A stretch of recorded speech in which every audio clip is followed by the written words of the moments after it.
प्रिय विद्यार्थियों, शुरू कर दिया था। प्रिय विद्यार्थियों, सुप्रभात।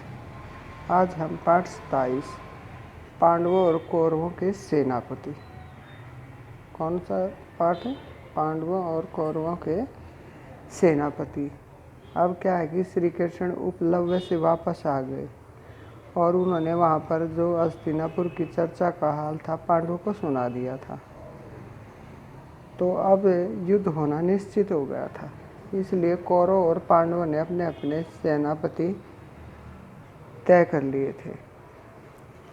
तो अब पाठ को शुरू करते हैं। श्री कृष्ण उपलब्ध लौट आए और हस्तिनापुर की चर्चा का हाल पांडवों को सुनाया। युधिष्ठिर अपने भाइयों से बोले, भैया अब सेना सुसज्जित करो और व्यूह रचना सुचारू रूप से कर लो।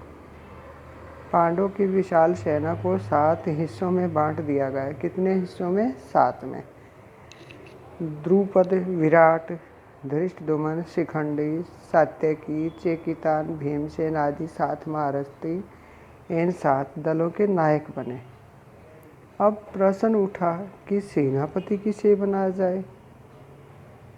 सबकी राय ली गई। अंत में युधिष्ठिर ने कहा, सब ने जिन जिन वीरों के नाम लिए वे सभी सेनापति बनने के योग्य हैं, किंतु कि अर्जुन की राय मुझे हर दृष्टि से ठीक प्रतीत होती है, अतः मैं उसी का समर्थन करता हूँ। धृष्टद्युम्न को ही सारी सेना का नायक बनाया जाए। तो पांडवों ने अपनी सेना का नायक किसे बनाया? धृष्टद्युम्न को। वीर कुमार धृष्टद्युम्न को पांडवों की सेना का नायक बनाया गया और उसका विधिवत यानी विधि के अनुसार अभिषेक किया गया। अभिषेक होता तिलक करना। अपने कोलाहल होता शोर से दिशाओं को गुंजाती हुई पांडवों की सेना मैदान में आ पहुंची। तो कौरव और पांडवों का युद्ध कहाँ पर हुआ था? कुरुक्षेत्र नामक स्थान पर। उधर कौरव की सेना के नायक थे भीष्म पितामह। कौरवों की सेना के नायक भीष्म पितामह हैं और पांडवों की सेना के नायक धृष्टद्युम्न।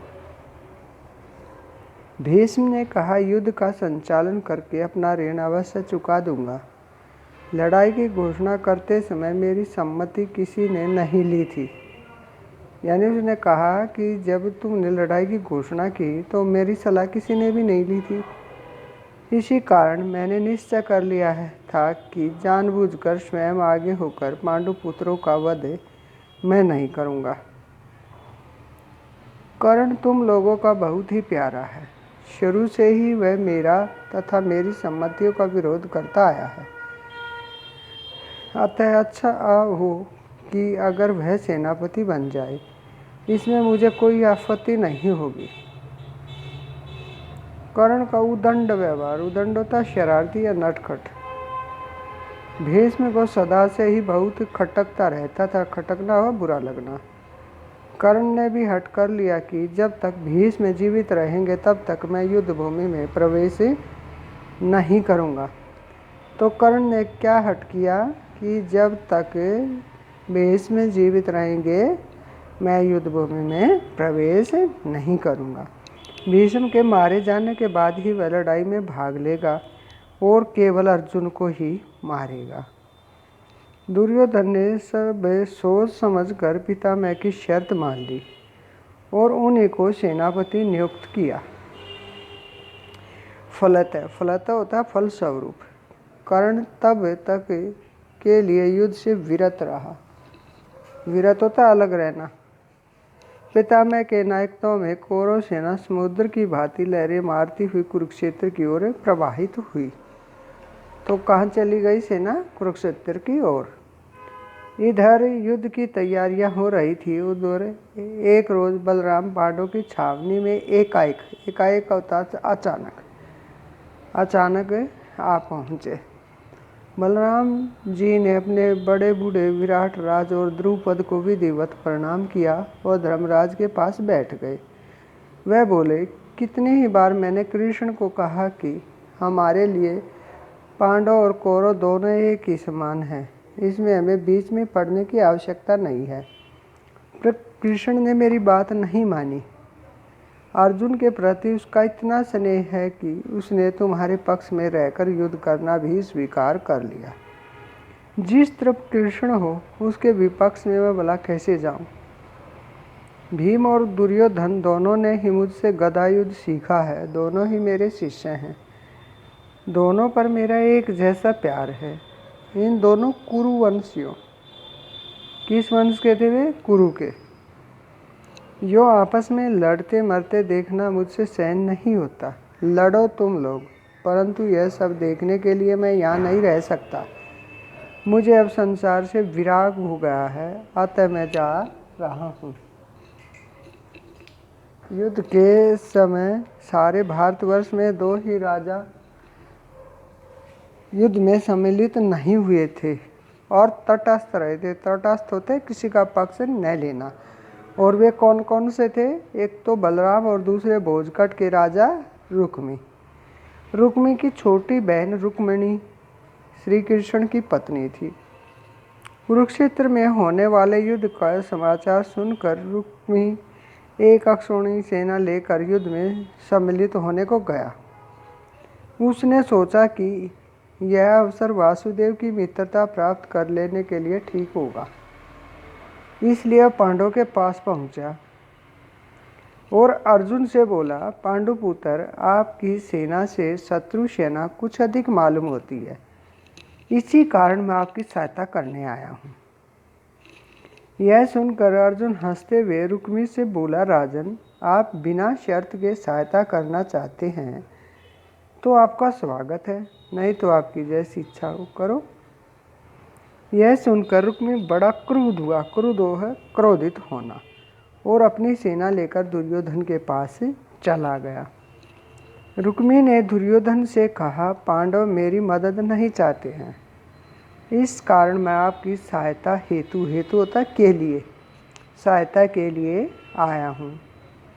पांडवों ने जिसकी सहायता स्वीकार नहीं की, हमें उसकी सहायता स्वीकार करने की जरूरत नहीं है। यह कहकर दुर्योधन ने भी रुक्मी की सहायता ठुकरा दी। बेचारा रुक्मी दोनों तरफ से अपमानित होकर भोजकट वापस लौट गया। रुक्मी कर्तव्य से प्रेरित होकर नहीं, बल्कि अपनी प्रतिष्ठा बढ़ाने के उद्देश्य से कुरुक्षेत्र गया और अपमानित हुआ। कुरुक्षेत्र के मैदान में दोनों तरफ की सेनाएं लड़ने को तैयार खड़ी थी। उन दिनों की रीति के अनुसार दोनों पक्ष के वीरों ने युद्ध नीति पर चलने की प्रतिज्ञा ली थी। प्रतिज्ञा था प्रण लेना। कौरवों की सेना की व्यूहरचना देखकर युधिष्ठिर ने अर्जुन को आज्ञा दी, एक जगह सब वीरों को इकट्ठे रहकर लड़ना होगा। अतः सेना को सूची होता सुई के मुख के समान व्यूह में सज्जित करो। इस प्रकार दोनों पक्ष की सेनाओं की व्यूहरचना हो गई। अर्जुन ने युद्ध के लिए इकट्ठे हुए वीरों को देखा तो उसके मन में शंका हुई कि हम अब क्या करने जा रहे हैं। उसने अपनी यह शंका तो संदेह श्री कृष्ण पर प्रकट की। तब अर्जुन के इस भ्रम को दूर करने के लिए श्री कृष्ण ने कुरुक्षेत्र में जिस कर्म योग का उपदेश दिया वह तो विश्वविख्यात है। विश्वविख्यात होता संसार भर में प्रसिद्ध। किस कर्म योग का? गीता का उपदेश दिया था। जो सब लोग इसी की राह होता रास्ता देख रहे थे कि कब युद्ध शुरू हो, पर एकाएक होता अचानक से पांडव सेना के बीच में हलचल मच गई।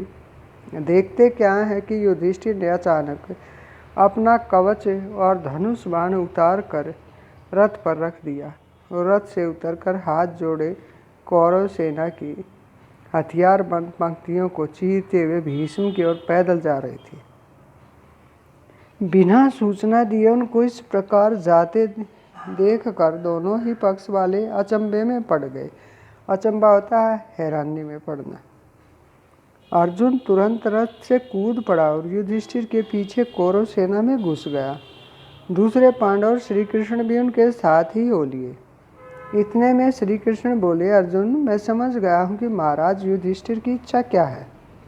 बिना बड़ों की आज्ञा लिए युद्ध करना अनुचित माना जाता है। धर्मराज का उद्देश्य अच्छा ही है। कौन थे धर्मराज? युधिष्ठिर। शत्रु सेना के हथियारबंद वीरों की कतार को चीरते हुए युधिष्ठिर सीधे पितामह भीष्म के पास पहुँचे और झुककर उनके चरण छुए।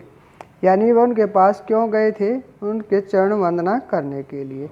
फिर बोले, पितामह, हमने आपके साथ लड़ने का दुस्साहस कर ही लिया।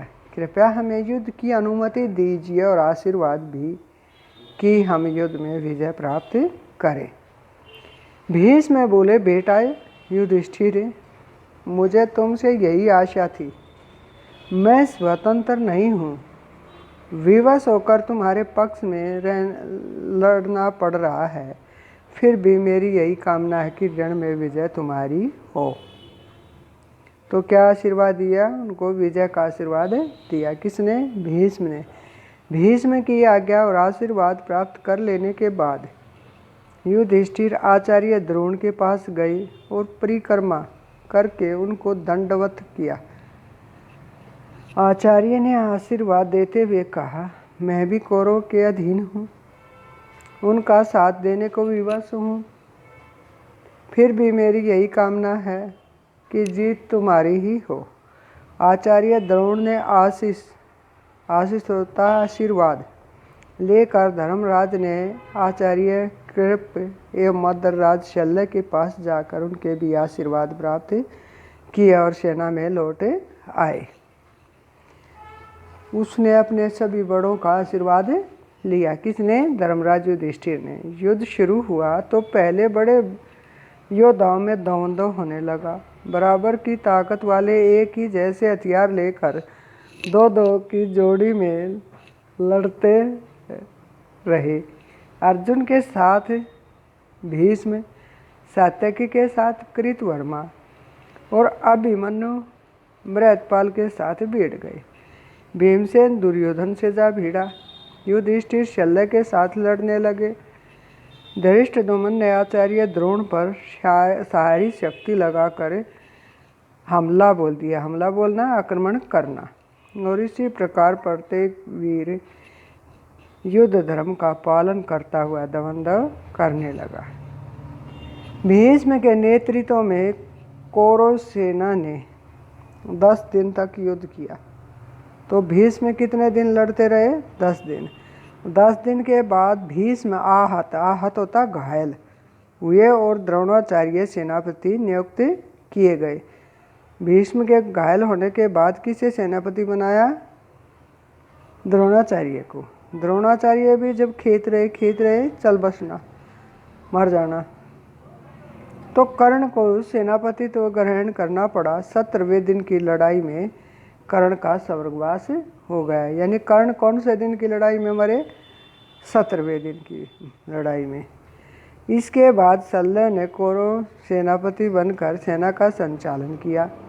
इस प्रकार महाभारत का युद्ध कुल कितने दिन चला? 18 दिन तक।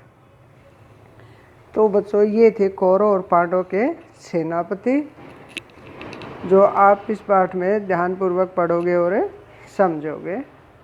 धन्यवाद।